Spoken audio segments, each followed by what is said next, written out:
anunciando los diarios que a la venta llega cruza el Canillita, sudoroso y fugaz, corriendo fuerte por ser de los primeros en vender los diarios y ganar el jornal. ¿Acaso mis ojos tal vez hayan mirado al muchacho que lucha por el pan de su hogar? O también es posible que me haya inspirado en un huérfano humilde, en un desamparado, sin padres que adorar. El comercio vocea con afán el pequeño, la crónica interesante, enseguida dirá el Callao suplemento, la Tribuna y la Noche, la Sanción y el Heraldo, oiremos pregonar. Si muchos de vosotros a ocultar pudiéramos la verdad cruel y triste de este diario luchar, y viene en un instante de tan mortal desengaño, compramos los diarios para otorgarle el pan. Viviendo en un instante de tan mortal desengaño, compramos los diarios para otorgarle el pan.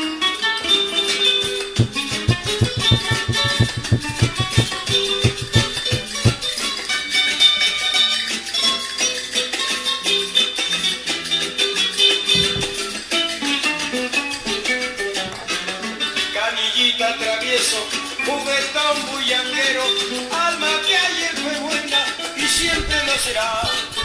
Si cruzas muy temprano las calles de tu pueblo, se deja...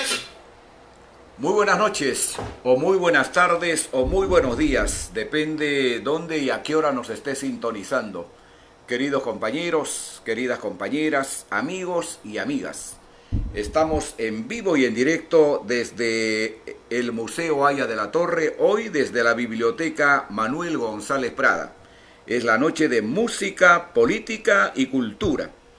La canción que hemos estado escuchando en la introducción corresponde naturalmente a esa excelsa presencia de ese personaje llamado Felipe Pingo Alba, y se llama El Canillita. Una canción muy apegada, especialmente en los años 30, a esos grupos de jóvenes, de muchachos, que salían a las calles a pregonar los periódicos de entonces.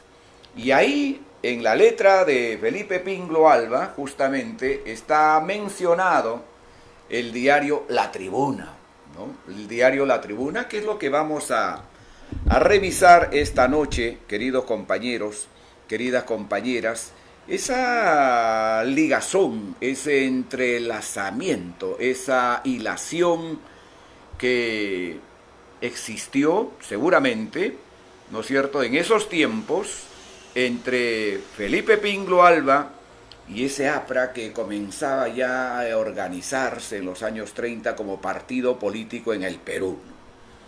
Ahí es donde justamente fluye esas composiciones de protesta, esas composiciones de tipo social de Felipe Pingo Alba. Y lo vamos a revisar con un poquito más de detenimiento, obviamente refugiándonos siempre en los que han hecho de alguna manera el estudio, el examen sobre estos temas.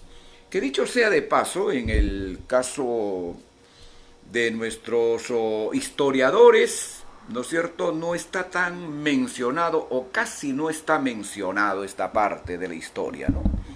Esa ligazón, ese entrelazamiento que seguramente existió en ese tiempo entre Luis Felipe Pingo Alba y el APRA, ¿no? El nacimiento de esa relación, que seguramente lo vamos a comprobar más adelante, ¿no? Pero bueno, permítanme solamente un segundo y quisiera pasar ya al tema que nos ha convocado el día de hoy, tema de música, política y cultura, y que tiene que ver con una figura tan extraordinaria como es Felipe Pingo Alba, ¿no? El bardo inmortal, como lo llamaron siempre. sus cultores.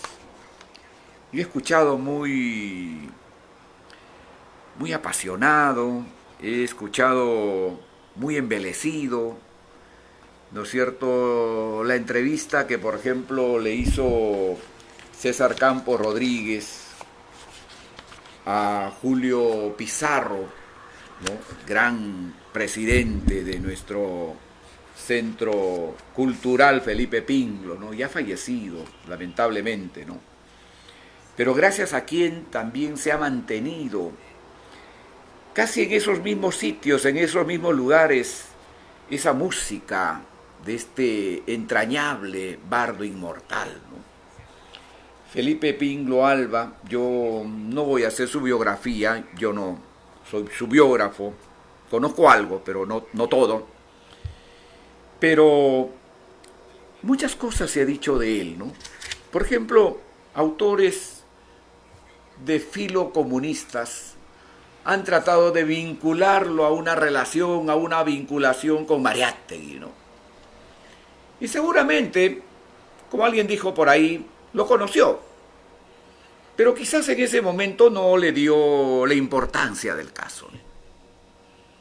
Porque en ese tiempo todavía Felipe Pingló Alba no era el compositor de esas canciones de rebeldía, ¿no?, de esas canciones de corte social, de esas canciones de protesta, ¿no? ¿Cuándo es que Felipe Pingló Alba comienza a escribir, comienza a hacer estas canciones que van a ser emblemáticas, que van a ser de protesta? Y yo me guío mucho, queridos compañeros, queridas compañeras, amigos y amigas, me guío mucho por las fechas, ¿eh? Me guío mucho por las fechas, ¿no? Y es 1930, el año que de alguna manera va a marcar, ¿no es cierto?, el inicio de Felipe Pingló Alba, de ese tipo de composiciones, lo que no quiere decir que antes no había compuesto.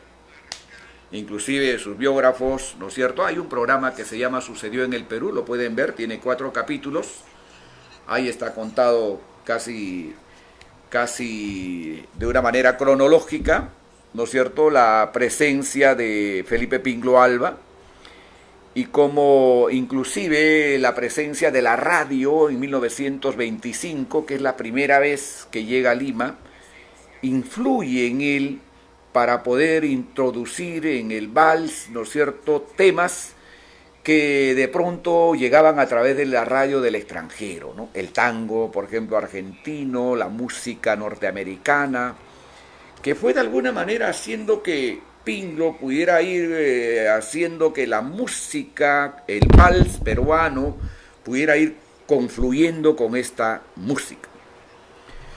Pero en 1930, que es donde él comienza a producir, ¿no es cierto?, esa música de protesta, ¿no? Y ya veremos cómo, por ejemplo, el plebeyo, cuando se estrena, ¿no? Cuando se estrena, en qué circunstancias, en qué momentos se estrena el plebeyo. Lamentablemente, yo he estado auscultando, he estado revisando ahí los libros que tienen que ver con la historia del APRA, ¿no?, de Percy Murillo, de Roy Soto Rivera, del mismo Luis Alberto Sánchez, de Felipe Cosío del Pomar, ¿no es cierto? Esta parte que creo que es muy significativa y que no aparece, porque hay una ligazón primera que es importante rescatarla, ¿no? Hemos escuchado en la introducción, ¿no es cierto?, el vals El Caniita, y acá está nuestro símbolo, el Caniita, ¿no? Este grupo de jóvenes, este grupo de muchachos, este grupo de niños, ¿no es cierto?, que fueron los primeros voceros o propagadores, ¿no es cierto?, del diario La Tribuna. En ese vals que compone Felipe Pingló está mencionada La Tribuna, Posteriormente, algunas cantantes, ¿no es cierto?, no sé por qué cosas, excluyen a la tribuna, y ahí lo dice el historiador argentino Martín Vergel, ¿no? Bueno, una de ellas es Alicia Maguiña, la otra es la señora Jesús Vázquez, ¿no? ¿Por qué lo excluyen de la letra al diario La Tribuna? Pues habría que entender, y habría que ubicarlo también en qué año grabaron esas canciones. Pudo haber sido, ¿no es cierto?, en la etapa de Benavides, que como se sabe, ¿no es cierto?, el vals, el Caniita, como el vals El Plebeyo, fueron prohibidos por un decreto, como lo vamos a ver. Entonces, ¿cuál es la primera ligazón que se encuentra entre Felipe Pingo Alba, el diario La Tribuna, el APRA y Manuel Seoane, ¿no? Es justamente estos niños, estos jóvenes que se llaman los caniitas. Yo no he encontrado, queridos compañeros, esa ligazón en estos libros que les he mencionado. Sí he encontrado ahí la etapa en la cual, ¿no es cierto?, los primeros enfrentamientos que va a tener los que editan La Tribuna, Manuel Seoane, Manuel Solano, el mismo Luis Alberto Sánchez, y todos los que son parte de este hermoso proyecto, ¿no es cierto?, que nació en mayo de 1931, van a tener el primer escollo justamente con los caniitas. El primer enfrentamiento es con ellos, ¿no?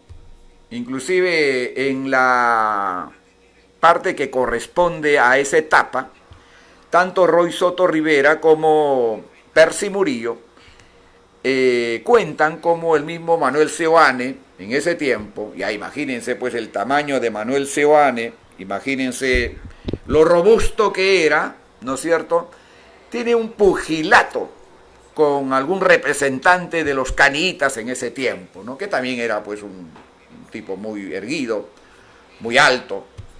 Y luego de propinarle, según ellos, su buena paliza, pues se llega al acuerdo que los caniitas tenían que repartir también, de ser los propagadores también del diario La Tribuna. Y por eso yo quiero, y a mí me gusta siempre refugiarme en la lectura de los que abren ruta, de los que abren horizonte, de los que abren camino. Y uno, quizás, y diría yo, el primero que encuentro, ¿no es cierto?, en este nuevo camino que creo que es importante ir, buscar, hurgar, lo encuentro en este libro que se llama La Desmesura Revolucionaria, con el cual vamos a trabajar el día de hoy. Es de Martín Vergel, ¿no?, un historiador argentino cuyas lecturas hemos hecho ya en varias oportunidades. Y en la página 307, ¿no es cierto?, en la página 307 está justamente cómo el grupo aprista que conforma, que funda el diario La Tribuna, va a buscar esa relación, esa vinculación con los caniitas, ¿no?, a los cuales Felipe Pingo naturalmente les va a dedicar esa canción, prohibida por el gobierno de Benavides, como fue prohibido El Plebeyo, que lo vamos a ver más adelante, ¿no? Y permítanme, en la página 307 de este libro, La Desmesura Revolucionaria, Martín Vergel nos dice, ¿no?, en ese marco, Seoane y sus compañeros desarrollarán una política de seducción de un grupo que resultaba clave como agente de propaganda, el de los niños repartidores de periódicos, más conocidos como canillitas. La figura del vendedor de periódicos infante o puber era ya parte corriente del paisaje urbano de la Lima de entreguerra. En las grandes ciudades latinoamericanas, entonces en sostenido crecimiento, el canillita era una pieza clave dentro de los circuitos que habían hecho posible la vertiginosa ampliación del público lector de periódicos. Es que claro, sin el Caniita el periódico no podía subsistir. Sin el Caniita el periódico no podía ser voceado. Sin la presencia del Caniita el periódico no podía llegar a la gente, ¿no? Y lo hemos vivido nosotros todavía, pues en nuestras épocas de los años 70, ¿no? Y ahora todavía existe, ¿no? Ya no con esa consistencia de esos tiempos, pero sí hay todavía caminando. Ya quizás los kioscos sean una expresión de lo que ha quedado de los Caniitas, ¿no?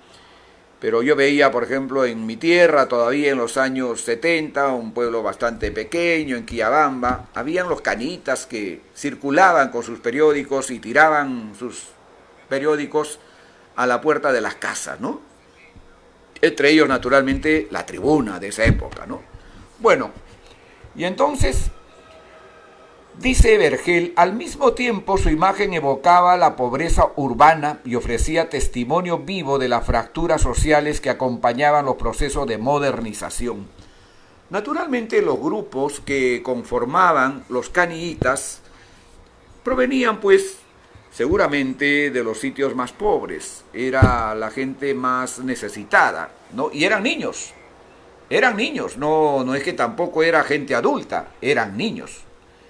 Y en el proceso de formación del APRA especialmente, van a jugar un rol importantísimo, ¿no? No vamos a tener tiempo para leer todo, pero solo quiero adelantarles, por ejemplo, cómo los Caniitas van a tener una presencia importantísima en la formación de la Federación Aprista Juvenil, ¿no? Y cuentan, los que estuvieron presentes, Luis Alberto Sánchez entre ellos, como un Caniita fue el que habló, ¿no es cierto?, en esa reunión donde se conformó la Federación Aprista Juvenil el 7 de enero de 1934. No hay que olvidarlo. Bueno, al mismo tiempo su imagen evocaba la pobreza urbana y ofrecía testimonio vivo de las fracturas sociales que acompañaban los procesos de modernización. Podía ser asociada tanto al vagabundo y la delincuencia juvenil, como a las injusticias materiales y el desamparo que se vivenciaban en las ciudades. De ahí que por tratarse de un fenómeno que suscitaba reflexiones políticas, sociológicas y hasta morales, el del niño vendedor de periódicos fuera en la época un tema recurrente para la crónica periodística, las nacientes ciencias sociales o las expresiones artísticas y literarias.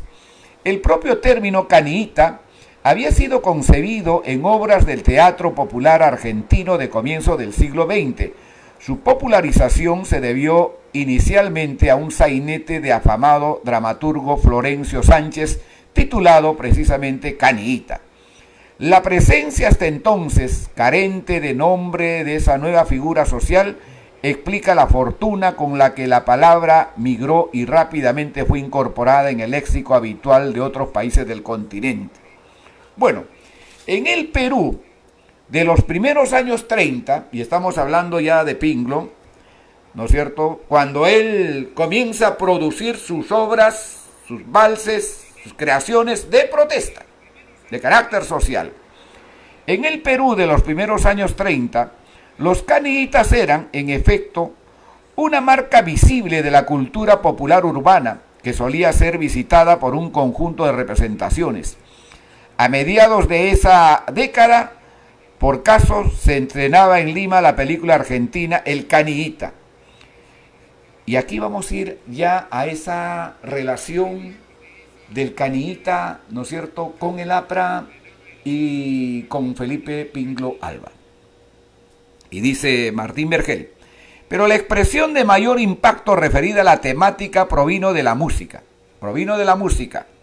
Dentro de la llamada canción criolla, género popular por excelencia en el Perú, se recortó una tendencia que se dedicó a retratar diversas actuaciones de injusticia social que adquirieron proyección sobre todo a la luz de crisis políticas y económicas como la que característicamente se abrió hacia 1930.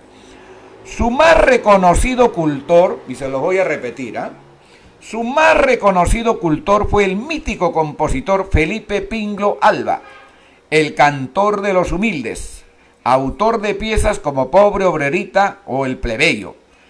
Pues bien, una de sus composiciones más recordadas se titula también El Caniita y está dedicada a reivindicar su abnegada labor. La letra original de este vals, modificada luego por la censura, menciona a los diarios apristas La Tribuna y La Antorcha, razón por la cual se ha conjeturado que Pinglo, que murió prematuramente en 1936, tenía simpatías por el partido de Haya de la Torre. ¿Es posible que esa simpatía de Pinglo hacia Haya de la Torre haya existido? Probablemente sí, porque ¿cómo explicarlo nosotros? Y es una ruta que creo que hay que seguir, que a partir de 1930, cuando se funda el Partido Aprista Peruano, cuando se funda la organización, ¿no es cierto?, que representa al APRA en el Perú, de pronto surge, de pronto emerge este tipo de composiciones que antes no era la constante en Pinglo. ¿Por qué en 1930? Y por favor fíjense o ubíquense en las fechas, en los años. Y ahí uno encuentra, ¿no es cierto?, o comienza a encontrar el hilo que va a llevarnos, ¿no? Y es justamente esa ligazón que existe entre el APRA, entre Seoane, que fue el fundador del diario La Tribuna, ¿no es cierto?, con los caniitas, ¿no? Entonces, continúa Martín Vergel y dice, ¿no?, es dentro de ese cuadro general que el órgano oficial del APRA busca aproximarse a esa figura social. En el recuerdo del periodista del diario Manuel Solano, no obstante, aquí yo tuve el honor, el gusto de conocerlo, el negro Solano, ¿no?, en los años 70, cuando recién apareció La Tribuna, los caniitas eran nuestros más grandes enemigos, poco lo que les dije, que está narrado, que está contado en el libro Historia del APRA de Percy Murillo y en el primer tomo del libro de Víctor Raúl de Roy Soto Rivera, ¿no? En el relato que ofrece, la situación varió luego de una reprimenda leccionadora de Seoane. Pues la disputa, ¿no? El pugilato que hubo entre Seoane y algún representante. Pero que a partir de hoy se calmaron las aguas y comenzó una relación, una vinculación muy estrecha con los caniitas, ¿no? Desde esa época, ¿no? Y dice, desde ese día los muchachos comenzaron a simpatizar con nosotros y hasta llegó un momento en que se peleaban por el periódico. Ese acercamiento se reflejó en el propio diario. En una nota a doble página de noviembre de 1931 que llevaba por título Traviesos pregoneros, los caniitas son los altos parlantes de nuestra difusión. Y por subtítulo, cientos de pequeños compañeros contribuyen con su esfuerzo a nuestra obra de propaganda. Se convirtieron en los más grandes propagandistas que haya podido tener un periódico en esas épocas. Por eso, La Tribuna pudo competir con ese diario de la derecha, con ese diario conservador, con ese diario enemigo del APRA, ¿no es cierto?, que se llama El Comercio, ¿no? Porque tuvo como aliados a estos muchachos, a estos niños que se llamaban o se llaman el caniita, ¿no? Luego, ¿no es cierto?, en 1900, y no quiero dejar de leerles, en 1932, Manuel Seoane, siendo ya constituyente, ¿no es cierto?, va a proponer el nacimiento de la Casa del Caniita. Por eso es que esta organización de los caniitas, y que yo recuerdo en los años 70 inclusive, siempre han estado apegados a nuestro movimiento. Yo me acuerdo mucho, inclusive, haber trabajado con la Federación de Trabajadores, ¿no?, vendedores de periódicos y revistas del Perú. Hasta ahora me acuerdo el nombre completo, ¿no?, de estos jóvenes, y en ese tiempo de esos niños, ¿no? Y entonces en la página 312 de este libro, que yo les recomiendo que lo lean, y si no lo tienen, adquiéranlo. No sé si lo venden a través del internet, no creo. Dice Martín Vergel, ¿no? Por entonces, a comienzos de 1932, el APRA da un paso más en su defensa de los niños vendedores de periódicos.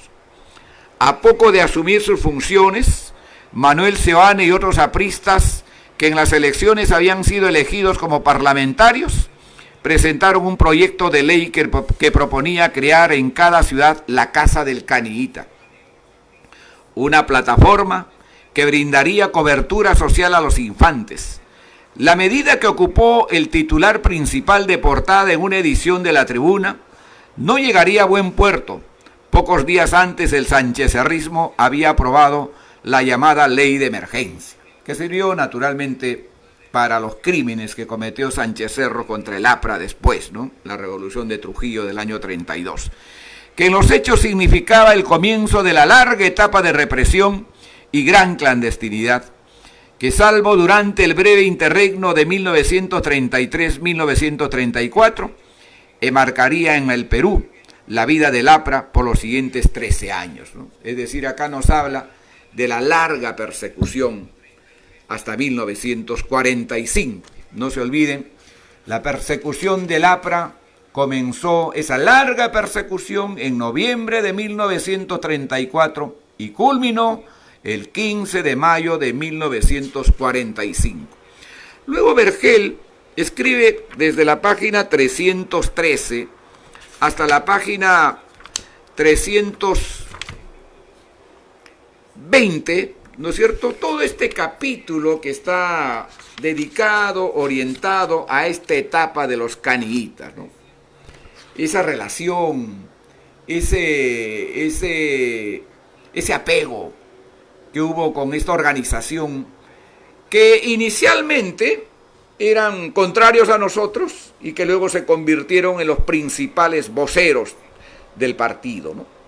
Ahí está también detallado cómo en esa larga etapa de la persecución, de la cárcel, del exilio, los caniitas cumplieron una labor heroica, ¿no? Heroica. Y además contagiaron en ese tiempo a muchos niños, a muchos jóvenes a participar clandestinamente en las labores del aprismo, ¿no?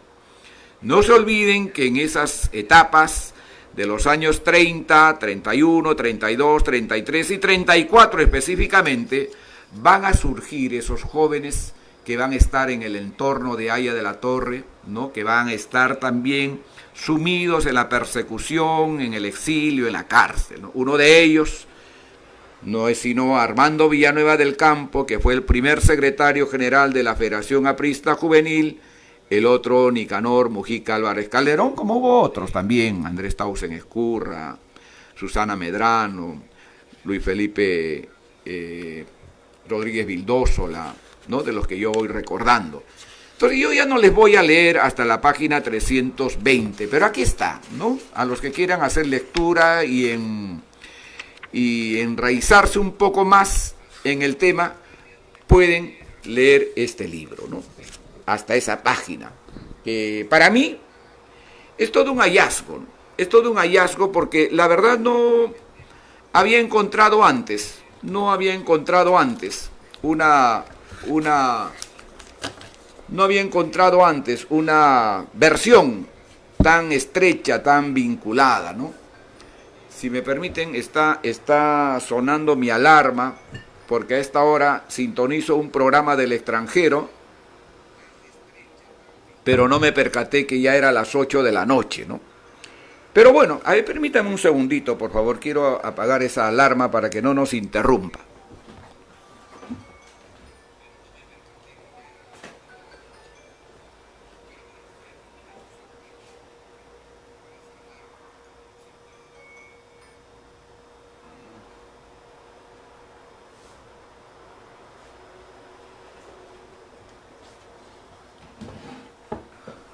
Bueno, como que ya aprendí también a apagar la alarma cuando está en plena bulla, ¿no? Y eso es bueno. ¿Qué cosa viene después, no? El Canita. ¿Cuál fue el otro tema emblemático que hoy todos los peruanos lo contamos, la cantamos con mucho alborozo, ¿no? Que es prácticamente eso que fluye de nuestros corazones, ¿no? Que cuando algunas veces que salimos al extranjero recordamos siempre, ¿no? Esa canción tan ligada a Felipe Pingo Alba, ¿no? El plebeyo, ¿no? El plebeyo, una canción que nos trae tanto peruanismo, pero al mismo tiempo nos habla de una situación, de esa diferencia social que hay entre el plebeyo, justamente, que es un personaje pobre en esta canción, frente a ese amor prohibido de una mujer rica, ¿no? Que es imposible, ¿no? Y hay... Pero ¿cuándo se produce? ¿Cuándo nace el plebeyo? ¿Cuándo se estrena el plebeyo? ¿En qué momento? Por primera vez, ¿no es cierto? Y aquí lo he apuntado para no olvidarme. Por primera vez el plebeyo se interpreta en 1931. Y lo interpreta el cantante Alcides Carreño y el guitarrista Pedro Espinel. Yo recuerdo en mis épocas de niño todavía, no sé si lo estoy recordando bien, pero todos los fines de semana en Lima había los actos de música criolla que se transmitía por Radio Nacional, ¿no? Y creo que ellos, no quiero aventurarme, ¿no? Pero creo que ellos estaban presentes ahí, ¿no? En ese tiempo, ¿no? Y naturalmente fueron los primeros que en 1931 interpretaron por primera vez el plebeyo, ¿no? Entonces esa letra tan magistral, esa letra tan prodigiosa, ¿no? Yo no tengo la voz para cantar esa hermosa canción, ¿no? Pero la letra que es tan significativa: la noche cubre ya con su negro crespón de la ciudad las calles que cruzan las gentes, con pausada acción, la luz artificial con débil proyección que esconde en su sombra venganza y traición. Después de laborar vuelve a su humilde hogar Luis Enrique el plebeyo, el hijo del pueblo, el hombre que supo amar y que sufriendo está esa infamante ley de amar a un aristócrata siendo plebeyo él. Trémulo de emoción dice así en su canción: el amor siendo humano tiene algo de divino, amar no es un delito porque hasta Dios amó, y si el cariño es puro y el deseo sincero, ¿por qué robarme quieren la fe del corazón? Mi sangre aunque plebeya también tiñe de rojo el alma en que se anida mi incomparable amor, ella de noble cuna y yo humilde plebeyo, no es distinta la sangre ni es otro el corazón, Señor, ¿por qué los seres no son de igual valor? Y bueno, y continúa, ¿no? Una letra prodigiosa, una letra magistral. Pero ¿qué pasó con el plebeyo? ¿Qué ocurrió en esa etapa larga de la persecución del APRA? ¿No? En 1939, como muy bien lo ha narrado en una magistral exposición mi querido amigo y compañero César Campos Rodríguez, ¿no es cierto? Durante la dictadura del general Óscar R. Benavides, sale una disposición prohibiendo canciones criollas y naturalmente muchas de ellas que correspondían a Felipe Pingo Alba, que como ustedes saben falleció bastante joven, en 1936. Él había cumplido o iba a cumplir 37 años. Nació en 1899, ¿no? Y entonces los radiodifusores recibieron la orden gubernamental de censurar algunas canciones del género criollo, entre las cuales estaban varias composiciones de Pingo, ¿no? Incluyendo El plebeyo. El gobierno creía que la autoría de la canción Miren la torpeza, ¿no? Miren lo que la dictadura de ese tiempo, castigando una canción, mandándolo prácticamente a la persecución, porque igual el plebeyo se siguió escuchando en las catacumbas, en la persecución, en la cárcel, porque fue parte que acompañó en esa etapa, en esos tiempos, ¿no es cierto?, a ese personaje llamado Haya de la Torre. Miren la torpeza de ese tiempo del gobierno, ¿no?, que dijo, el gobierno tenía la convicción que la autoría de la canción pertenecía al líder aprista Víctor Raúl Haya de la Torre, que se hallaba naturalmente perseguido en ese tiempo. Y por eso el plebeyo se plegó, se coaligó en esas circunstancias difíciles y duras con ese nombre de Haya de la Torre. Ustedes lo pueden encontrar, ¿no es cierto?, en Sucedió en el Perú, de esta señora Norma Martínez, creo que está en el capítulo 3 o 4. Ahí hablan de cómo esta canción fue prohibida y cómo le atribuían la letra a Víctor Raúl Haya de la Torre. Lo cual pues obviamente no es verdad, ¿no? No es verdad, o sea, no. Felipe Pingle era un compositor tan grande, ¿no?, que naturalmente sus canciones de ese tiempo estaban muy apegadas a la protesta, ¿no?, a la reacción contra todo aquello que era injusticia, ¿no? Esa ligazón existió. En 1931, cuando se entona por primera vez el plebeyo, había ya esa ligazón con el APRA. Estaba orientado, estaba dedicado. Fíjense ustedes en las fechas, en los años.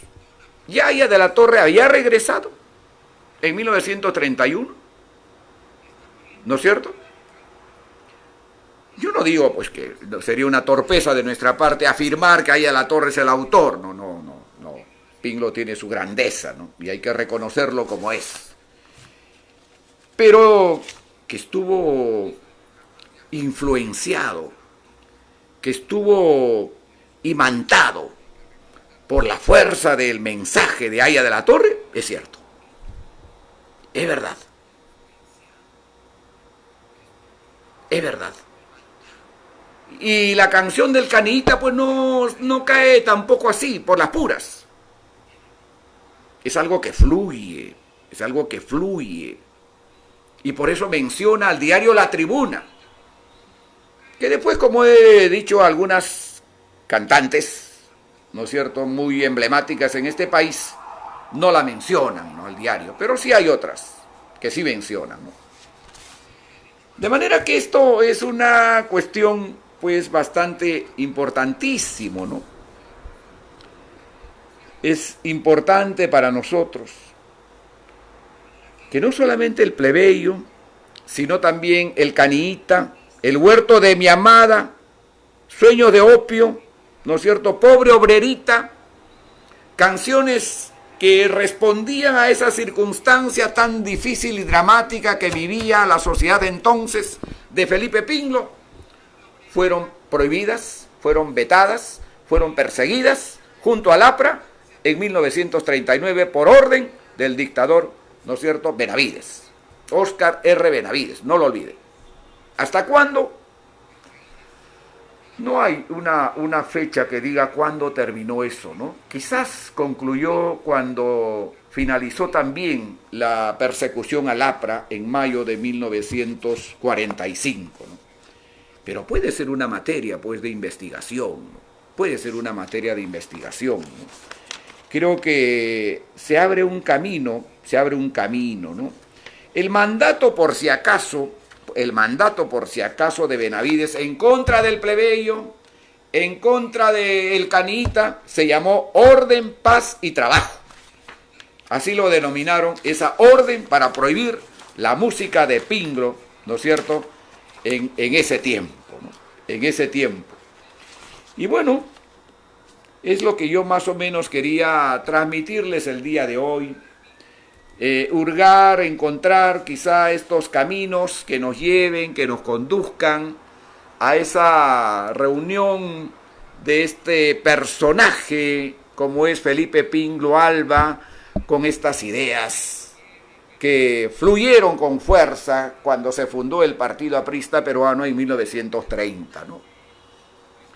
Y creo que es un reto para nosotros comenzar a averiguar, a investigar. Yo no sé si en la tribuna, después que se fundó en mayo de 1931, existe algo. Ahora, sus biógrafos de Pingo, ¿no es cierto?, inclusive en el programa de televisión que le hacen, indican que la gran prensa no se ocupaba de él. La gran prensa no se ocupaba de él. Más estaban en la prensa que recorría por los barrios. Inclusive, ¿no es cierto?, encontrarán ustedes, cuando hagan la búsqueda, Pingo respondía más a los barrios altos que a todo Lima, en ese tiempo. Quizás de los años 20 a los años 30. Inclusive, despectivamente, dicen que Mariátegui no le hizo caso, ¿no? Bueno, lo que pasa es que Mariátegui se murió, pues, el año 30. Y Pingo comenzó a producir sus canciones emblemáticas a partir del año 30. Para adelante. Murió joven, el año 36. Pero con esas letras que ligaban, ¿no es cierto?, esa reacción, esa protesta, ese levantamiento de una sociedad que se había embarcado en un proyecto político que se llamaba APRA. Y con un líder que llegaba del exilio después de 9 años, que se llamaba Aya de la Torre. Eso fue. Y ahí encontramos esta ligazón, esta hilación que nos junta, este entrelazamiento.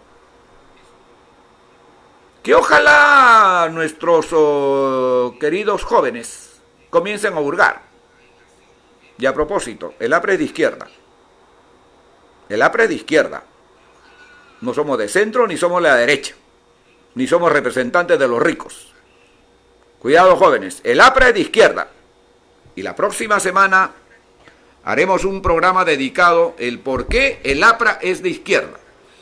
Por qué Alfredo Palacios y José Ingenieros, como muy bien lo repetía Aya de la Torre, llamó al APRA la izquierda latinoamericana. Somos la izquierda de este país, porque luchamos contra la injusticia, luchamos por la libertad, luchamos por la democracia y luchamos contra todo aquello que signifique abuso y poder. Eso es muy importante. Y no hay que confundirse. Quizás sea bueno algo más de lectura. Muy bien, queridos compañeros, queridas compañeras, amigos y amigas. Han sido ustedes muy amables por habernos seguido el día de hoy. Nos vamos a despedir con el plebeyo, justamente. Yo no voy a cantar porque naturalmente en este caso sería un desorejado, no hay irreverencia a Pingo, ¿no? Habrá otro momento quizá cuando practiquemos un poco más, pero yo les voy a dejar, ¿no es cierto?, con la música y la hermosa voz de los morochucos, que es lo que a mí más me ha atraído siempre, de cómo ellos lo expresan, ¿no es cierto?, esta canción del plebeyo. Voy a salir de mi sistema y permítanme ustedes para poder ingresar a YouTube y poder despedirnos todos ustedes, ¿no es cierto?, con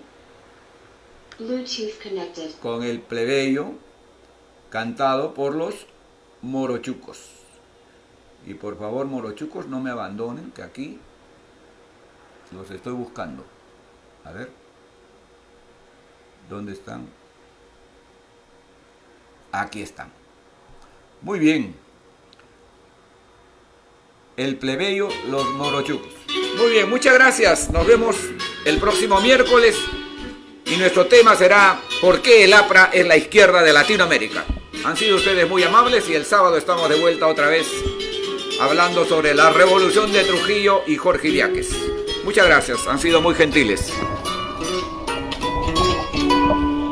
La noche cubre ya con su negro crespo de la ciudad las calles que cruza la gente con pausada acción. La la luz artificial con débil proyección propicia la penumbra que esconde en su sombra venganza y traición.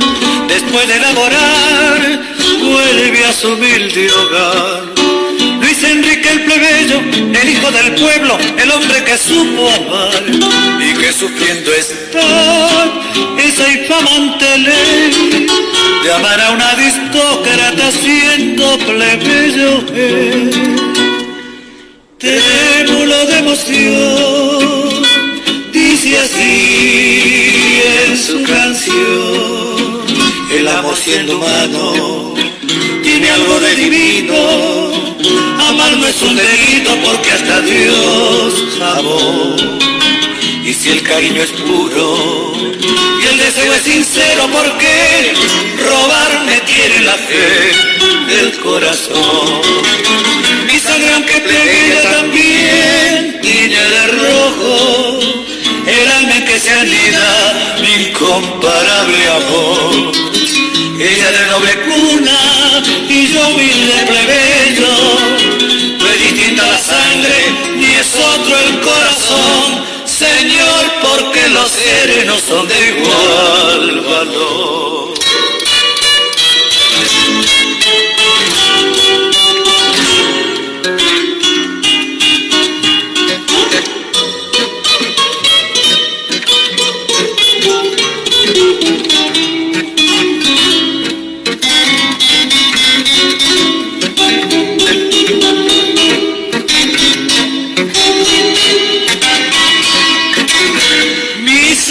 Aunque plebeya también tiñe de rojo el alma en que se anida mi incomparable amor.